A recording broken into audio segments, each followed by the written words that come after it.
Welcome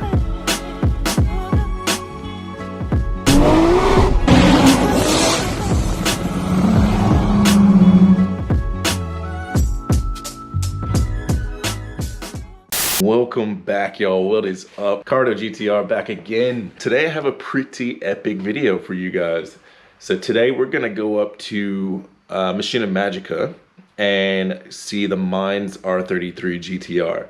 Now this is the original Series 1N1 R33 GTR that was in Tokyo Auto Salon, was in the best motoring videos back when it had, I think, like 530 PS or something like that. Pretty iconic car, and to have this car in Australia is not only a good thing, but it's a bad thing because of how it got here. And I'm going to go into all that and give you a good sweep of history of how it got here, why Japan does not want to recognize that this car is actually here in Australia. Bonus part is we get to document the process of it being restored from how it sits now back to its former glory as, you know, an actual race car. Now, before I actually do go up there, I do want to say one part about this video, and this is not a video that is aiming to be something that's like pointing a finger or saying that, you know, we can do it better or something like that. This is purely a video that we don't want to see this car's history erased. Plain and simple, that's all this is. As we start going through this, you'll kind of understand, you know, what's going on with the car, how it got to where it's at. And then, yeah, hopefully this kind of evolves into a little bit of a series as the car develops and gets restored. And yeah, we can tie some of the old owners to it as well.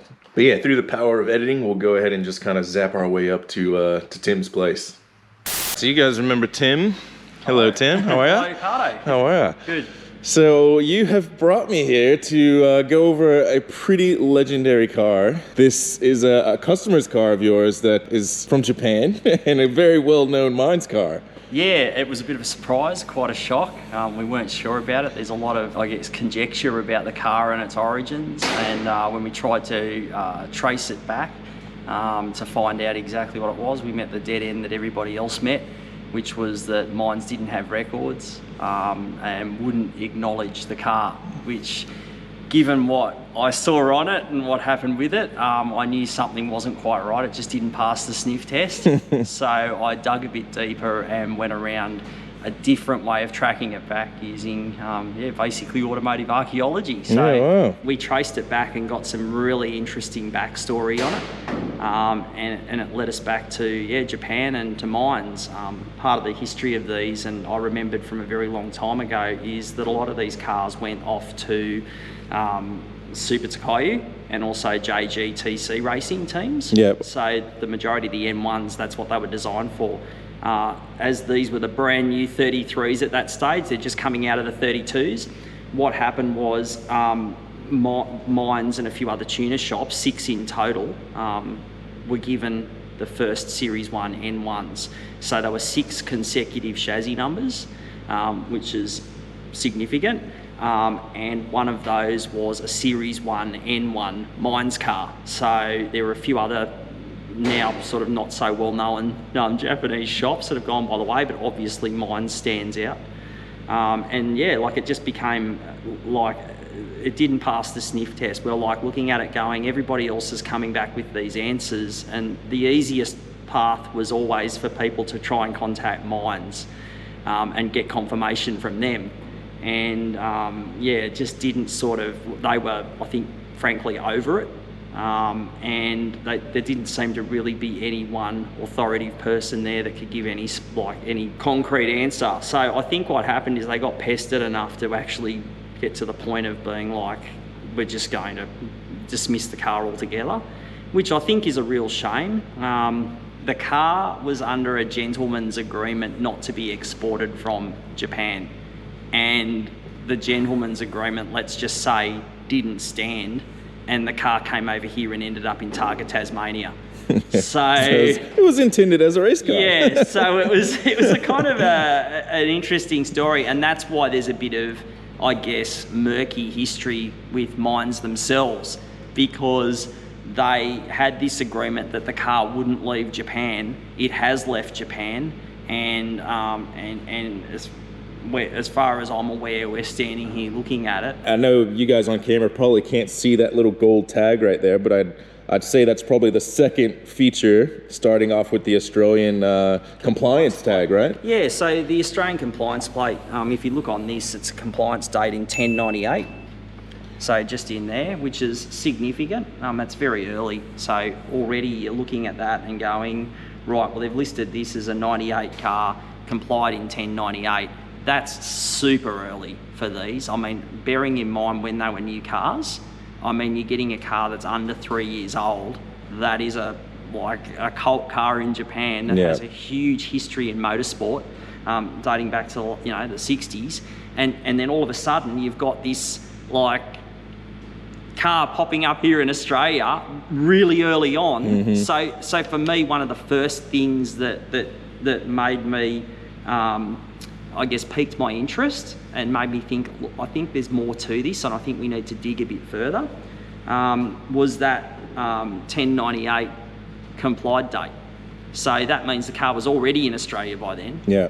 And it had the compliance work done on it by then. Yeah. And then it had to go and get registered and everything else by then. Yeah, and it may not have even come in at 1098. It may have come in at, you know, a little bit earlier, you know? Yeah. Which is what it turns out it did. Yeah. So deal was done, as far as we can tell, end of 97. Yeah, okay. So by the time it ships and everything else, then yeah, it takes what, 3 months to ship a car from Japan. Yeah, so, I mean, I don't know all the specifics of the deal that was done, but I do know that there was a bit of a handshake agreement in the background that wasn't great, and I mean it ended up like this because there was no acknowledgement from the tuning company. Yeah.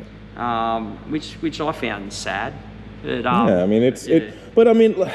It's hard because you kind of understand it. Like I think Built by Legends right now is doing, you know, all the different Minds cars and redoing them, and this just happens to be a car that they'll never be able to do because it's here in Australia. So I kind of understand the animosity, but at the same time, like, embrace it. You know, the car's still here, it's still alive, and it's in the best hands it can possibly be in here in Australia. Well, and that's, I guess the difficulty with that is that there's no real acknowledgement between there in skill-based sets. I mean, years ago in Japan you had the Takumi, and they're sort of dying, you know, a very slow death. The new generation doesn't want to do that kind of work. Yeah.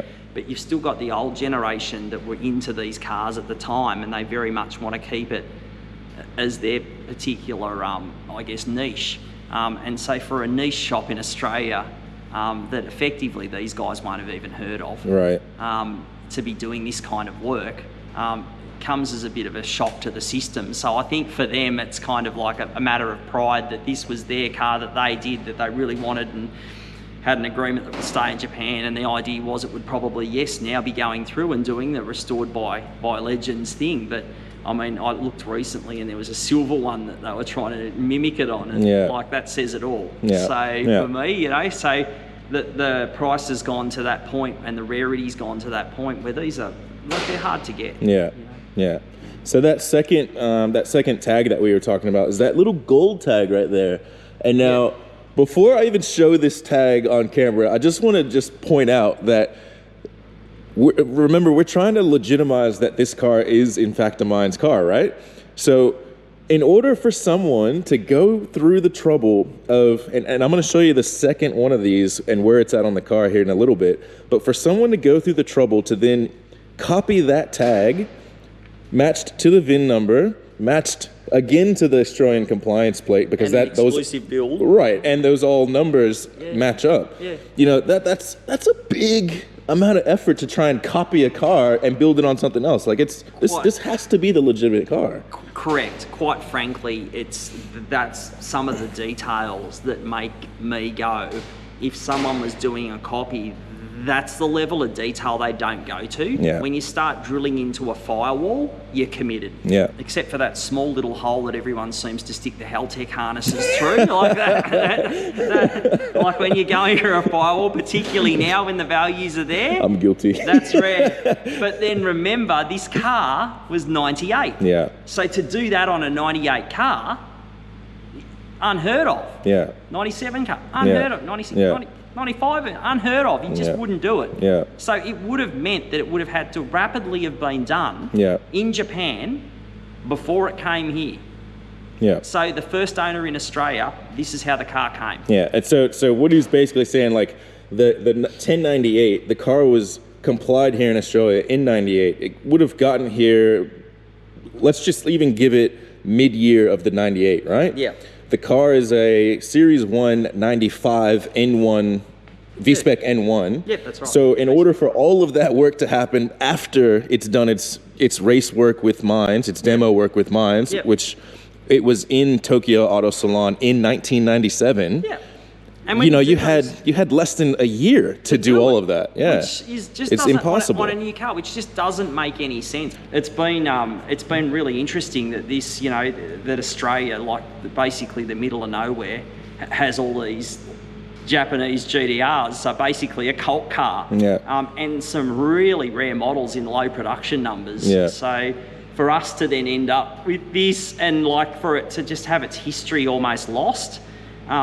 It was difficult. I mean, it has had, obviously they've, in the past when it's had the accident that things were changed or things couldn't be purchased again. But again, when things can't be purchased or put back on, that leads again to the authenticity, because the things don't match up unless they're out of Mines. And if anyone's dealt with Mines, they're very exclusive about who they sell to and what they sell, and you know, it's a premium price. Well, this car back in 98 was a premium price. Like, they weren't what they are, you know, sort of 5-6 years ago, before the big boom. And, you know, they're now getting back to actually what they were many, many years ago when they were first coming in here. And essentially at that stage, there were a lot of them that were almost a new car. So to have a really limited production number, one that like clearly was never sold to the general public, is kind of a really interesting backstory for this particular car and this chassis number. Yeah, definitely. Obviously, it didn't always live its life like this. Like, no. I guess before we dive into where the significant points are that point it to being a Mines car, let's just quickly touch on, you know, how it got to look like this rather than a complete car. Yeah, sure. So it had a checkered past. The last time the car was together was under the ownership of Sam Markov, and Sam had it up for sale on My 105 for quite a while. It did in those days, like it has had a front hit on the passenger side, and the rail does have slight wave through it still, so which will fix that right up. Okay, so we talked about the tags. Now, moving, I guess, through the windshield into the car a little bit, you can see just here, there's a roll cage that's in the car, and it is actually welded in. Why is that important? So, because the car was raced, and you'll see it in some of the, in the Best Motoring early YouTube footage, you see it. It's around 96, I think, and it won the Series 1 Mines car, won the GTR Challenge.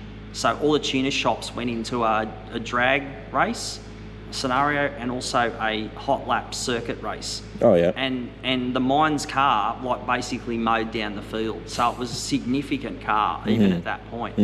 And so it won the 33 tuner shop GTR Challenge, which incidentally, if you go back and watch that, you see the other shops that got the N1 back then. So it was well, you see at least two of the other ones, but it was interesting that I sort of saw the cage, and I'm like starting to put two and two together. And obviously for Targa in Australia, they change out, the regulations change to be able to race it in that. So it had to meet regs. So what they would have done is change the cage out, but I think you'll find that the mount points are all the same. So your base plates and everything else that are welded in are all in the same locations. They're the same style. It's just been new tube that's been put through it to meet Australian spec and to be signed off. They cut most of the cage out, but you can see where it's stitch welded in on the A-pillars. The Mines car was stitch welded in on the A-pillars. You can see like different bits and pieces. They used the dash bar basically to tie the cages in. This has got the dash bar tied in. So it's a significant job, and bearing in mind the vintage of the car. So a new car, for an owner to then go back when these were expensive and like quite rare on an N1, and go and cut up a car to put a cage in it, again, it's about the same commitment as going into the firewall. Yeah. This clearly wasn't a JGTC car. No. So, like, it's obvious it was one of the 6 tuner shop cars. So then out of those 6 tuner shop cars, what are the odds of the Mines one, like having all the Mines gear on it, all the bits and pieces, like that are acknowledged by Mines as forming that original car, and are publicised on the best motoring and everything else? What are the chances of that having one of the other shops say, we no longer want our, you know, our car as our own workshop car, we're going to then change it over to a Mines copy car? It just doesn't make sense. No, it's implausible. So now we've covered basically the entire front of the car. You can see the decal on the side that says Mines. I mean, just playing devil's advocate here, that's easy enough to copy, you know, like everyone can do that. Yeah. But the one piece that is hidden on this car that is similar to this tag up front, you would not copy. It just doesn't make sense to logically try and copy that. That's right. Is that tag that's in the trunk? Yes. So that's the second check tag, and it's hidden, so you wouldn't see it normally. So we're just gonna walk around this thing real quick, and I want to show you. It is buried in here. Let me flick on a light. It is absolutely buried in there.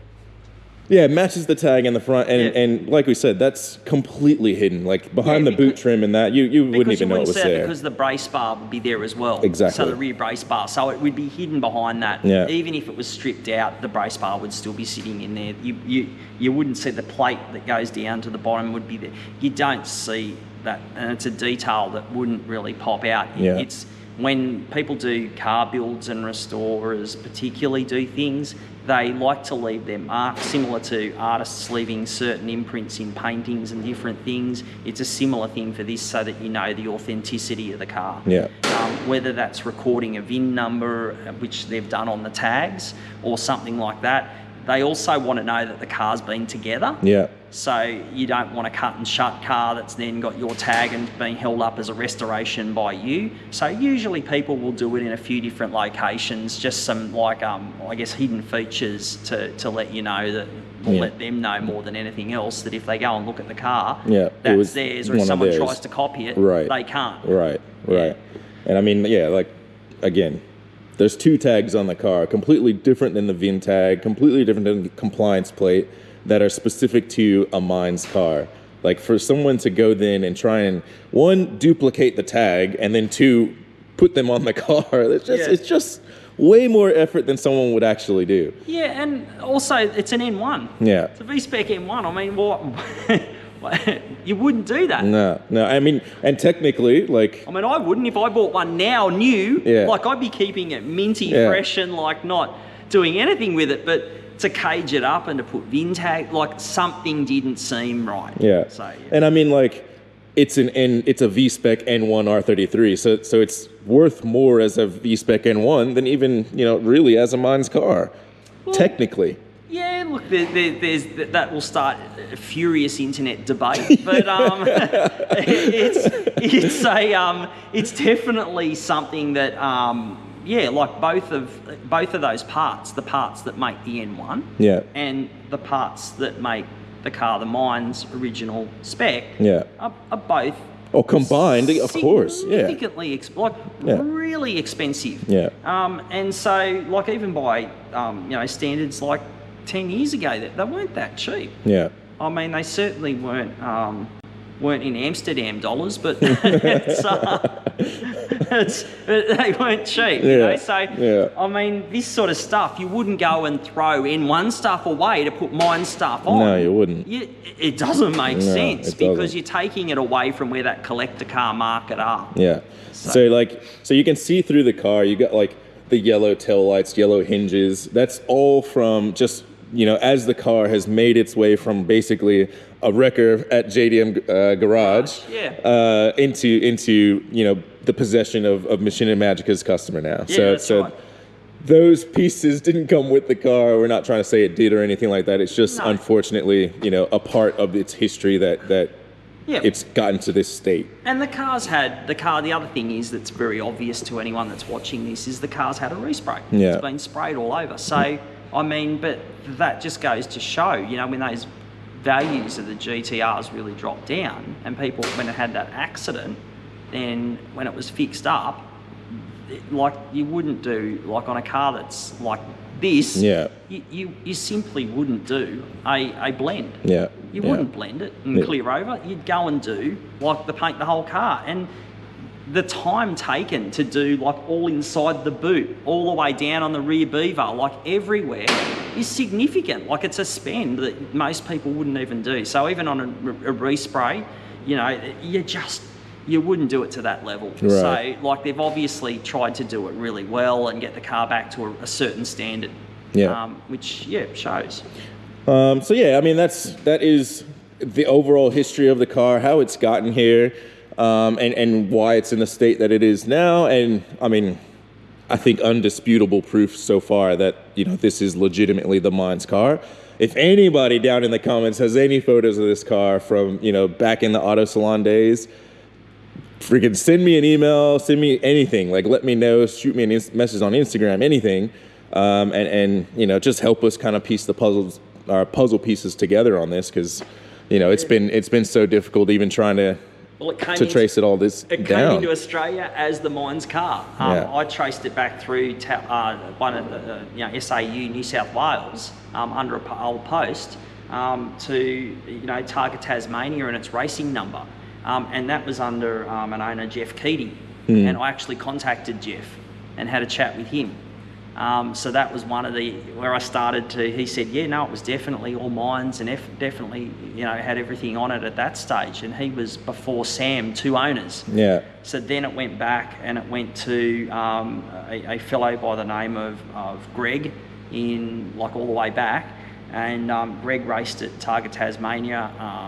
And Greg's son is now owning a workshop down there, and his son Adam is owning a workshop down there in Tassie. And like, it checked out when it came in, it was a Mines car. So the story just, it traces it all the way back, and they swear black and blue that that's exactly how it came, and they've got nothing to gain or lose by that information. Oh, of course. So like for us, that was like a really key telltale that what we had here, and then we found out about the gentleman's agreement, which is why everybody basically got it, that rang up to go, Mines car, let's ring Mines. Let's email Mines. Stiff-armed them. And they basically had enough, and put out the coat hanger, so run right into this. So it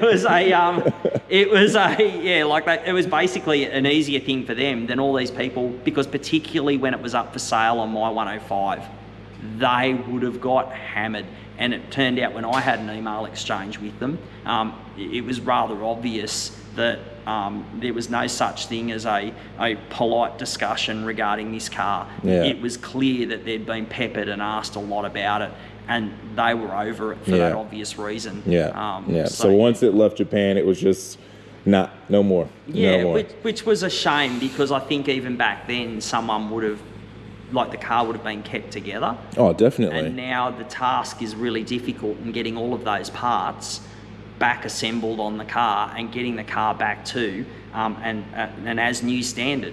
Once this car's done and we track all those things down, and it's probably going to move a little slower than a normal restoration for that exact reason. That, you know, just difficult to source the parts, like, well, super expensive. And I mean, no one really with that kind of gear now wants to give any sort of a discount. They're all trying to target the US market, and, you know, the almighty US dollar's worth a lot more than anybody else's currency, pretty much. So, like, that's right. So it makes it hard. Like, by the time you've got, you know, realistically, by the time you're paying in Australian currency, you're already behind the 8 ball. And like, by the time you're paying all the taxes and everything else to get it into the country, you know, the duty, the shipping, all of that, then it's adding an extra premium that nobody else really has to endure. Yeah, definitely.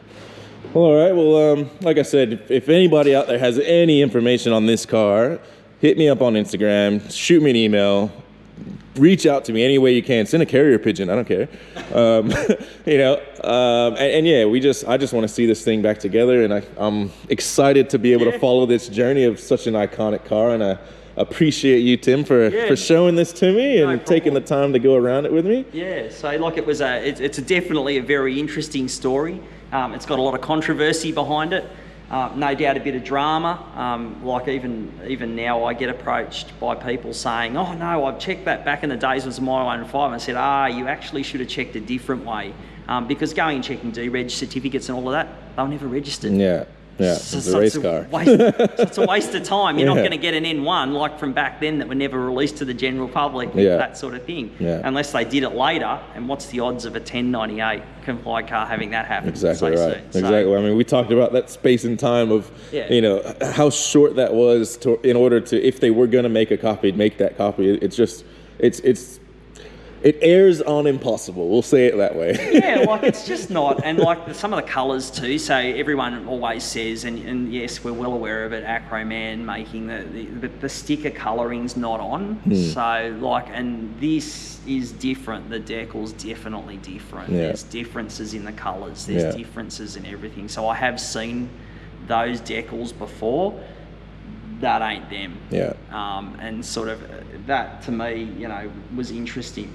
So someone spent the time. All right. Well, yeah, like I said, thank you so much for showing me this, and I look forward to it, you know, coming together, and I'll definitely be here every step of the way to bring it to you guys. So make sure you follow Tim on Machina Magica's Facebook page, and keep an eye out because we're going to keep coming back with this. Yeah, absolutely. All right, thank you. Show you. All right. See you, mate.